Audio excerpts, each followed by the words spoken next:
Bonjour à tous, avez-vous pensé à préparer un kit de survie en cas d'intempéries telles que les inondations, les tempêtes ou bien les tempêtes de neige?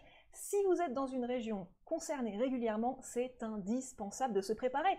Et pas une heure avant les intempéries, mais bien longtemps à l'avance pour que ça aille très vite en cas de problème ou d'inondation. On estime que 35% des Américains ont un kit de survie en cas de catastrophe météo, en permanence à disposition sur eux. Alors vous allez me dire, oui, mais aux États-Unis, c'est pas pareil. Eh bien si, en France aussi, on a de graves intempéries, hein. Les épisodes Cévenol en Méditerranée, les tempêtes de neige qui bloquent des automobilistes sur les routes dans les Alpes ou le Massif central, et les violentes tempêtes également sur l'ouest du pays. Bref, que faut-il sur vous dans votre kit indispensable en cas de tempête et d'inondation déjà? Eh bien, il vous faut une lampe de secours qui marche évidemment. Il vous faut également une ou plusieurs batteries pour votre téléphone portable.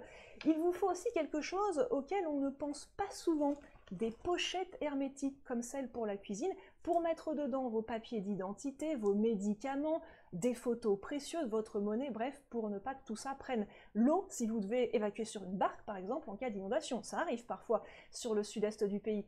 En cette période de pandémie, mettez également dans votre sac quelques masques et du gel désinfectant. Et si vous avez des animaux de compagnie, pensez à avoir toujours à disposition une cage de transport.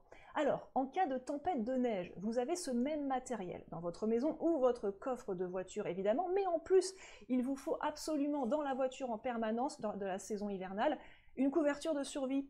Évidemment, il vous faut également une vraie couverture si vous êtes bloqué des heures sur la route, quelques barres de céréales, une bouteille d'eau dans le coffre également, ça peut servir, mais aussi quelques chaufferettes pour vous réchauffer si vous êtes coincé une nuit entière sur la route. Tout ça, vous le mettez dans votre sac à dos, que ce soit à la maison ou dans votre coffre de voiture, et voilà, vous êtes prêt en cas d'intempérie. Bref, tenez-vous au courant des conditions météo et surtout, soyez toujours prêts.